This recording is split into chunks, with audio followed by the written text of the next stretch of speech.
दोस्तों नमस्कार। सब कुछ तो ठीक था, फिर गड़बड़ी कहां पर हो गई? यह सवाल दिल्ली के राजनीतिक गलियारे के भीतर है। यह सवाल राष्ट्रीय स्वयंसेवक संघ के भीतर है। यह सवाल विश्व हिंदू परिषद और खास तौर से राम मंदिर ट्रस्ट को लेकर जो भी पदाधिकारी काम कर रहे हैं, अब उनके भीतर भी घुमड़ने लगा है। क्योंकि सब कुछ ठीक था, मीडिया अपने अनुकूल काम कर रहा था। लगातार वह राममय होते हुए मोदीमय राजनीतिक तौर पर हो चला था। लेकिन इन सब के बीच इस देश के भीतर में चारों शंकराचार्य रूठ गए। इस देश में विपक्ष को निशाने पर लिया जा सकता है, लेकिन शंकराचार्यों को निशाने पर कौन लेगा? और जब इस देश में राजनीतिक तौर पर सनातन का सवाल खड़ा हो चुका है, तो ऐसे में खुद को सनातनी कहते हुए शंकराचार्यों के सामने कौन खड़ा होगा? क्या प्रधानमंत्री खुद खड़े होंगे? प्रधानमंत्री ने इस दौर में चुप्पी साध ली। उन्होंने तय किया कि अब बहुत ही उपवास के तौर तरीकों के आसरे अगले 11 दिनों तक रहना है और राजनीतिक तौर पर तमाम मंत्रियों को, प्रवक्ताओं को साफ तौर पर कह दिया कि अब आपको निशाने पर किसी को नहीं लेना है। और इतना ही नहीं, यह दिशा निर्देश तो मोदीमय मीडिया के सामने भी आकर खड़े हो गए। उन्हें भी कहा गया कि कल तक जो हो गया सो हो गया, क्योंकि इस दौर में बहुत कुछ बिगड़ चुका है। इस देश के भीतर शंकराचार्यों का रूठना और संत समाज के भीतर मोटी लकीर जिस रूप में खींची जा रही है, और किसी के दूसरे नहीं बल्कि बकायदा चंपत राय का नाम लिया गया, तो क्या यह सवाल बड़ा हो चला है कि राजनीतिक तौर पर जिस लाभ की सोच राम मंदिर निर्माण और राम मंदिर में प्राण प्रतिष्ठा को लेकर लगातार रची बसी गई, बीते दिनों उसने उन परिस्थितियों को उलट दिया। और यह एक परेशानी का सबब हो गया कि इस देश में पहली बार बीजेपी को छोड़कर दूसरे तमाम राजनीतिक दलों ने शंकराचार्य के साथ खड़े होने की ठान ली, या शंकराचार्य के पीछे ही वह खड़े हो गए। अगर ध्यान दीजिए, इस देश के भीतर कांग्रेस की सत्ता होती या कोई भी सरकार की सत्ता होती, बीजेपी विपक्षी पार्टी होती, कोई एक शंकराचार्य भी इस देश में किसी मुद्दे को लेकर रूठ जाता, वो गुस्से में आ जाता, वो सवाल खड़ा कर देता, तो देश के भीतर कौन से हालात राजनीतिक तौर पर बनते और सामाजिक और सांस्कृतिक मुद्दों को कैसे उछाला जाता। लेकिन इस वक्त तो चारों शंकराचार्यों का जिक्र खुले तौर पर है, जो गुस्से में है कि आखिर आपने धर्मशास्त्रों को अलग क्यों कर दिया। और यही बात कल तक तमाम मीडिया के जरिए दबाई जा रही थी, लेकिन अब राजनीतिक तौर पर दूसरे राजनीतिक दलों ने जब शंकराचार्यों का जिक्र करते हुए अपने आप को रामलला के प्राण प्रतिष्ठा कार्यक्रम से अलग कर दिया, तो एक सवाल बीजेपी के सामने आकर खड़ा हो गया कि अब कौन सी राजनीति साधी जाए या किस दिशा में धर्म उत्सव को मनाया जाए। और उससे बड़ा सवाल राष्ट्रीय स्वयंसेवक संघ के सामने आकर खड़ा है। जिस तरीके से और जिन लोगों को आमंत्रित किया गया, वो एक बॉलीवुड की बड़ी फौज है। उस बॉलीवुड की अपनी धारणा कौन सी रही है, कैसी रही है, और वो क्या राजनीतिक तौर पर वाकई लाभ दे देगी, खास तौर से तब जब संघ ने पूरी लड़ाई हिंदुत्व को लेकर लड़ी है। और उसमें भी सावरकर का जिक्र इसलिए क्योंकि बहुत सारे हिंदू महासभा के लोग इस दौर में संघ के साथ हैं, बीजेपी के साथ हैं। खुद योगी आदित्यनाथ हिंदू महासभा से निकले हैं और वो बहुत ही कट्टरवादी तरीके से हिंदुत्व को हिंदू महासभा इससे पहले रखती आई है। संघ तो फिर भी कुछ लिबरल हो जाता था, लेकिन हिंदू महासभा लिबरल नहीं हुई। और मौजूदा वक्त में यही बड़ा सवाल सबके सामने आकर खड़ा है। अगर इस देश के शंकराचार्यों को भी आप नहीं मना सकते हैं, और अगर वह बायकॉट शब्द तो नहीं कहेंगे, लेकिन अगर दूरी बना ली है उन्होंने और उस दूरी के साथ देश के राजनीतिक दल खड़े हो चले हैं, तो क्या 22 जनवरी के बाद इस देश की राजनीति को जिस तरीके से अपने लिए बनाने की परिस्थिति के साथ बीजेपी जुटी हुई है, और स्वयंसेवक से लेकर बीजेपी का कार्यकर्ता और खास तौर से विश्व हिंदू परिषद जिस काम को उन्हें सौंपा गया है, क्या वो सब कुछ खत्म तो नहीं हो जाएगा? उसके एक कदम आगे का सवाल पहली बार यह भी आ रहा है कि 2025 में 100 बरस संघ के होंगे और 2024 से ही उस उत्सव की शुरुआत होनी है।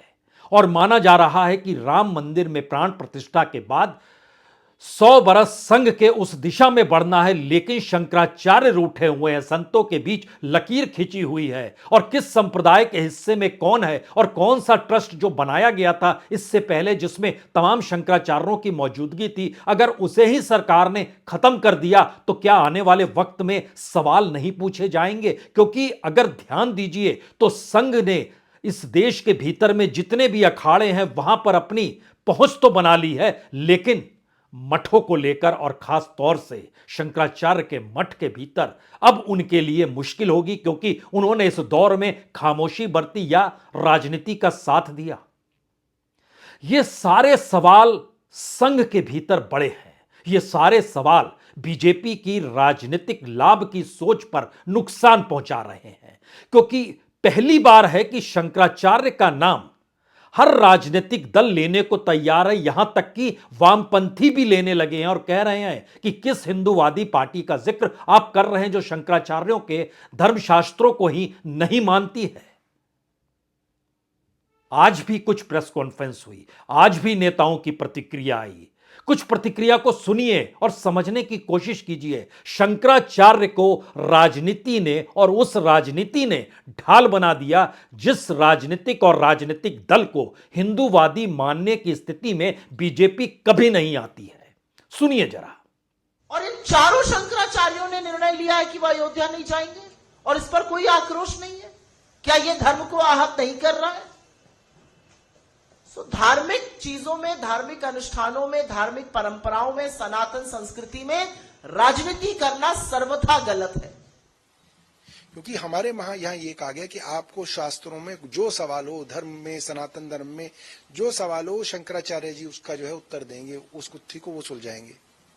अगर वो इसके ऊपर सवाल उठा रहे हैं तो मुझे लगता है केंद्र सरकार को, मैं अगर होता तो मैं शंकराचार्य जी के पैरों में पड़ जाता, क्योंकि उनसे बड़ा नहीं है कोई हिंदू धर्म में, कि भाई आप नाराज होंगे तो ये कार्यक्रम नहीं हो सकता। जाहिर है शंकराचार्यों का जिक्र तो बीजेपी करती थी, आरएसएस करती थी, विश्व हिंदू परिषद करती थी, लेकिन अब कांग्रेस और आम आदमी पार्टी के प्रवक्ता भी ये कहने लगे। और सवाल सिर्फ इतना भर नहीं है। अयोध्या का निर्णय सुप्रीम कोर्ट से निकला था और उसके बाद अयोध्या की महत्ता आने वाले वक्त में कितनी बढ़ जाएगी यह हर किसी को पता था। इसीलिए वहां पर और मंदिर के इर्द गिर्द की जमीन की खरीद फरोख्त में भी उस दौर को याद कीजिएगा तो घोटाले हुए। मामला बड़े ऊंचे स्थान तक गया और उसके दायरे में कोई दूसरा शख्स नहीं बल्कि चंपत राय ही आए थे।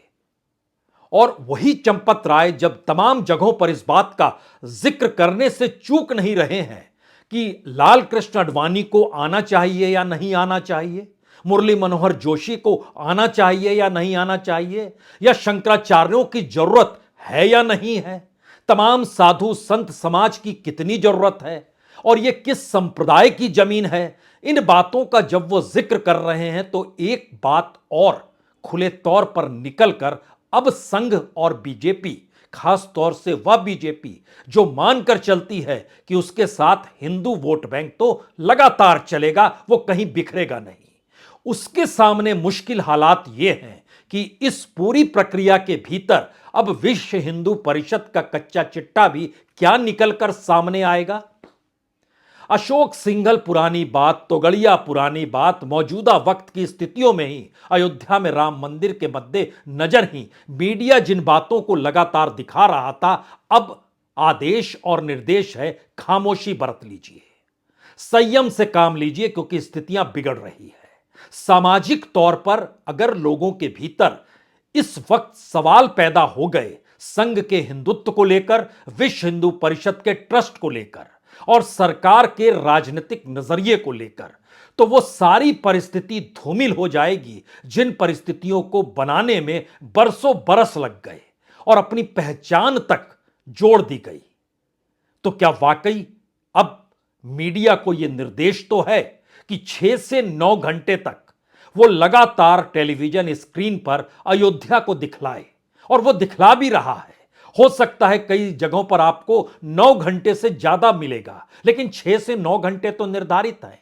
और उसमें इस बात का जिक्र है कि भूल जाइए अब विरोध को, क्यों दिखाइएगा कांग्रेस को, क्यों दिखाइएगा वामपंथियों को, क्यों दिखाइएगा ममता बनर्जी को, किसी को मत दिखाइए। आप सिर्फ यह बताइए कि कितने भव्य वातावरण में किस तरीके की तैयारी हो रही है और आम लोग किस तरीके से रम गए हैं। यानी राममय लोग और मोदीमय मीडिया, इन दोनों के कॉकटेल की परिस्थितियों के भीतर कोई सवाल खड़ा करता है तो उस पर खामोशी बरत लीजिए। यहां तक कि कांग्रेस के नेता दिग्विजय सिंह तो एक के बाद एक जिन सवालों को उठा रहे हैं, वो सवाल इसलिए गौर तलब करने की जरूरत है क्योंकि वह सीधे स्पष्ट तौर पर उन मुद्दों को छू रहे हैं जो मौजूदा वक्त में राजनीति ने जिसको अपने साथ लेकर अपने राजनीतिक परिस्थितियों को अपने लाभ की दृष्टि से बनाने की दिशा में सारे काम शुरू कर दिए और मीडिया को भी निर्देश दे दिया। क्या कह रहे हैं दिग्विजय सिंह, यह भी सुनना चाहिए। कह रहे हैं कि राम मंदिर हम बना रहे हैं, अरे, कांग्रेस तो ऐसा एक बेकार बात करते हैं। राम मंदिर बन रहा है हमारे लोगों के चंदे से, हम लोगों ने सबने चंदा दिया है, और हमारी ये घोर आपत्ति है कि अपमानित किया जा रहा है हमारे शंकराचार्य जी को, हमारे रामनंदी संप्रदाय को अपमानित किया जा रहा है। विश्व हिंदू परिषद ने कौन सा ठेका ले लिया धर्म का? उनका क्या अधिकार है इस राम मंदिर पर? ये हम लोगों का पैसा है, हम लोगों का चंदा है। और नरसिम्हा राव जी ने रामालय न्यास बनाया था, चारों शंकराचार्य जी और रामानंदी संप्रदाय के प्रमुख रामनेशाचार्य जी स्वामी जी, इनका रामालय ट्रस्ट बनाया जो आज भी कायम है। उसको अधिकार क्यों नहीं दिया निर्माण का? और ये तो वो लोग हैं कि चंपत राय क्या है, विश्व हिंदू परिषद के एक प्रचारक हैं, और जिन्होंने की जमीन का घोटाला किया है, ऐसे व्यक्ति को उन्होंने प्रमुख बनाया हुआ है। और जो अपमानित कर रहा है, धर्म को बांट रहा है, धर्म गुरुओं को बांट रहा है, रामानंदी संप्रदाय और शंकराचार्य जी के बीच में खाई पैदा कर रहा है। अगर रामानंदी संप्रदाय को देना चाहते हो, हम सब चाहते हैं दे जाए, लेकिन उनका अधिकार नहीं है विश्व हिंदू परिषद का। वहां की पूजा भी निर्मोही अखाड़ा करता था, उसका अधिकार क्यों छीना गया है? जाहिर है ये सारे सवाल अगर मौजूदा वक्त में उठ रहे हैं, वह भी तब जब सबको पता है कि 10 से 11 दिन का वक्त बचा हुआ है इस पूरे कार्यक्रम को लेकर। और ऐसे में कटघरे में अगर वही ट्रस्ट है, उन्हीं ट्रस्ट से जुड़े लोग हैं, वही राजनीति है, वही आरएसएस है, तो फिर राजनीतिक तौर पर नहीं बल्कि सामाजिक तौर पर किसी भी राजनीतिक दल को यह चिंता तो होती है कि वह जिन मुद्दों को उठा रहा है उससे समाज में असर क्या पड़ेगा, और अगर असर जो पड़ेगा क्या वो राजनीतिक तौर पर उसके खिलाफ जाएगा, या राजनीतिक तौर पर जिस पर वो निशाना साधना चाह रहा है निशाना वहीं पर सध जाएगा। क्योंकि जब देश के भीतर एक लंबे संघर्ष के बाद अयोध्या और राम मंदिर का जिक्र अब मंदिर निर्माण की दिशा में बढ़ चुका है और प्राण प्रतिष्ठा की तारीख करीब है, तो ऐसे वक्त में अगर इस पूरी प्रक्रिया को कोई कटघरे में खड़ा कर दे और राजनीतिक तौर पर सवाल करने शुरू कर दे तो क्या होगा।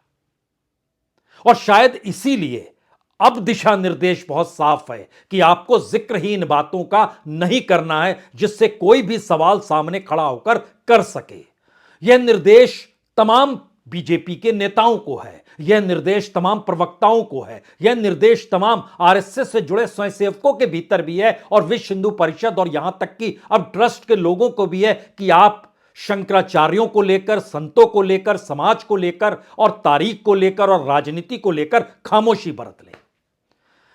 लेकिन राजनीति जब शिराओं में बह रही हो और राजनीति के बगैर यह देश चलता ना हो और उस पर भी राजनीतिक सत्ता अगर धर्म की सत्ता को चुनौती देते हुए अपने अनुकूल बनाने की कोशिश कर चुकी हो तो क्या होगा।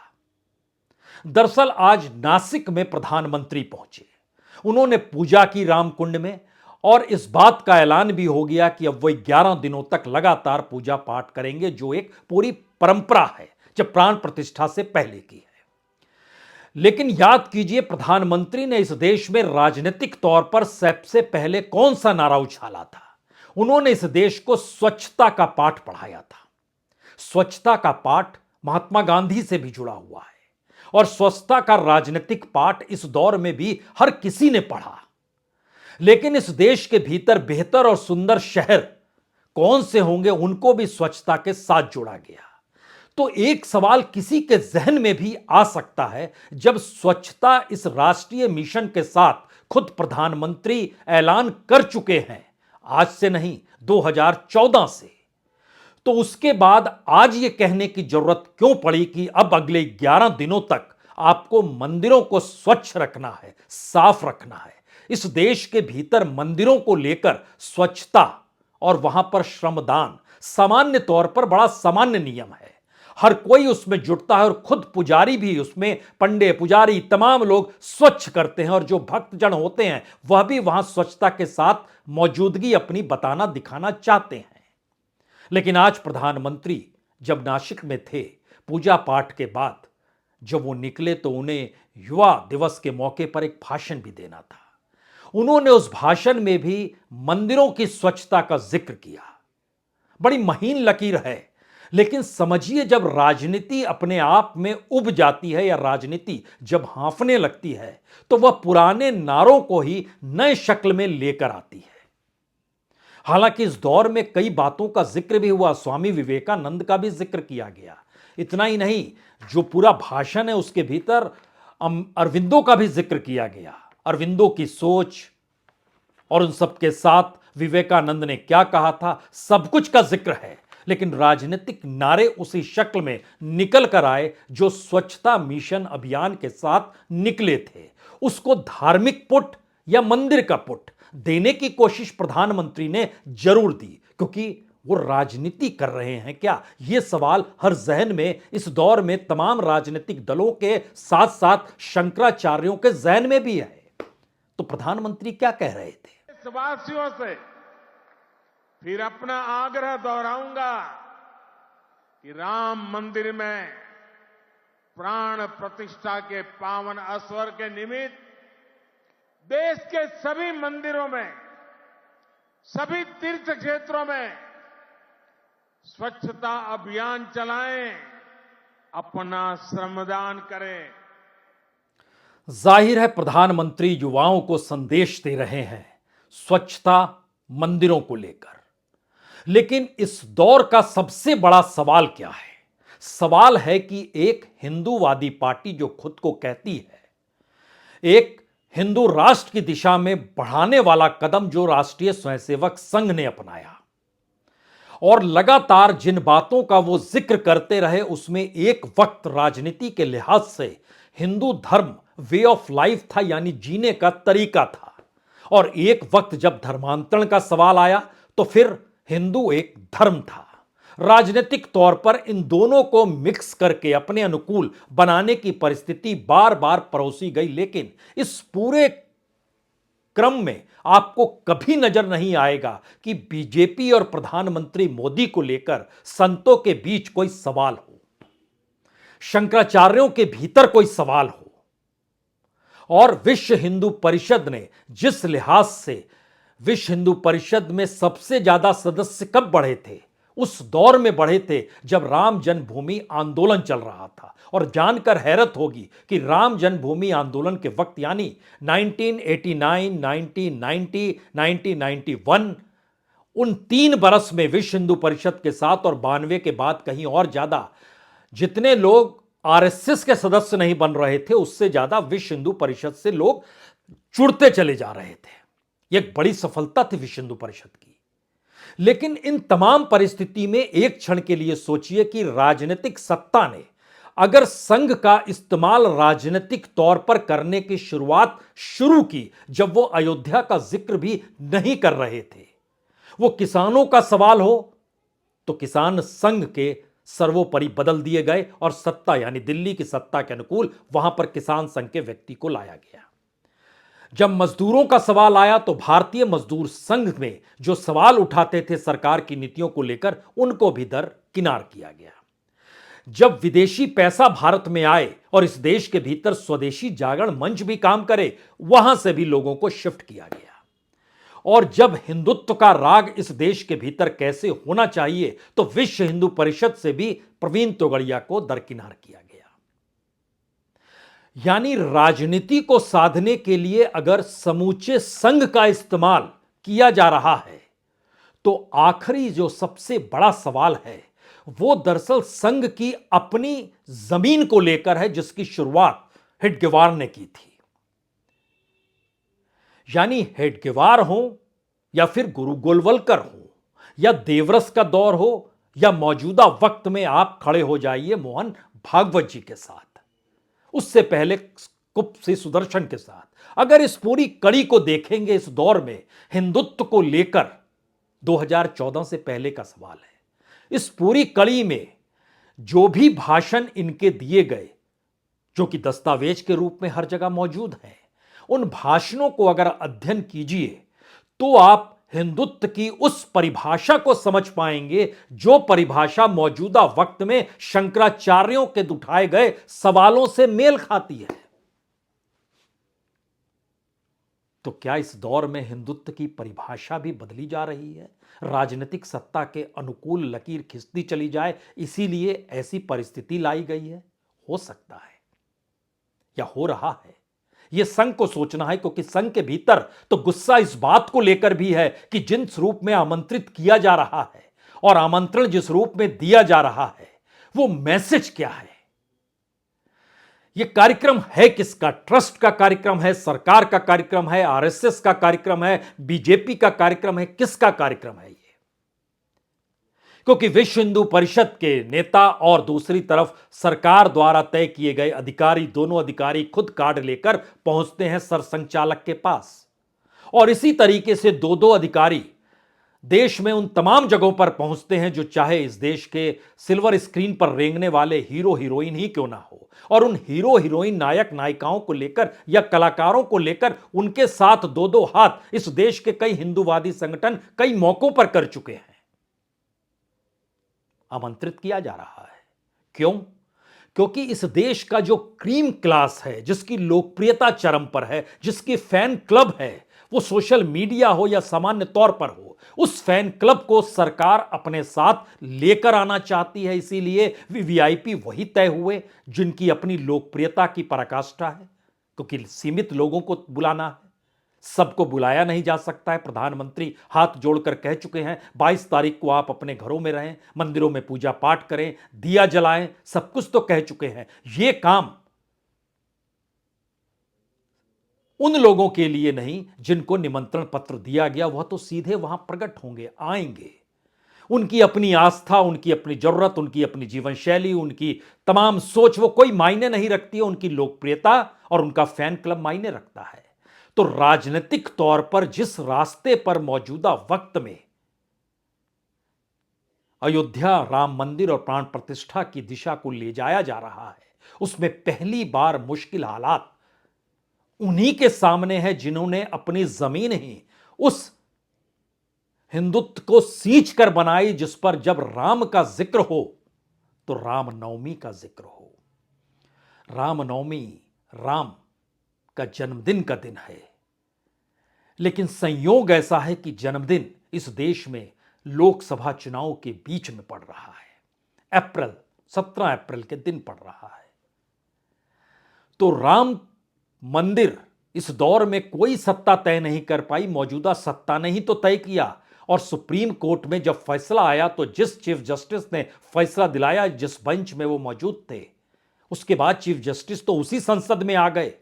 यानी इस देश में न्यायपालिका, सर्वोच्च न्यायपालिका से निकला हुआ शख्स भी आखिर में पार्लियामेंट में ही आएगा और पार्लियामेंट ही सब कुछ तय करेगी। वही पार्लियामेंट जिसके भीतर बैठे हुए सांसदों के सामने अब भी एक सवाल है कि अगर वह सत्ता के साथ नहीं है तो संसद के भीतर भी वह रह नहीं सकते हैं। यह भी पिछले दिनों देख लिया गया। यानी राजनीतिक तौर पर जिन परिस्थितियों को मथना था, अब की राजनीति ने उसे मथ दिया है। और यही सवाल जनता के भीतर उठने लगे हैं, और शायद इसीलिए सत्ता ने अब खामोशी बरत ली है, मीडिया ने खामोशी बरत ली है। निर्देश बहुत साफ है, राममय हो जाओ, मोदीमय होकर परिस्थितियों का प्रसारण करो, कोई दिक्कत नहीं है, लेकिन अब सवाल जवाब नहीं, क्योंकि सामने से उठने वाले सवाल कटघरे में खड़ा कर देंगे। तो जो सोचा था उससे हटकर कैसे हो गया, यह सवाल दिल्ली के राजनीतिक गलियारे में है। बहुत बहुत शुक्रिया, बहुत बहुत शुक्रिया।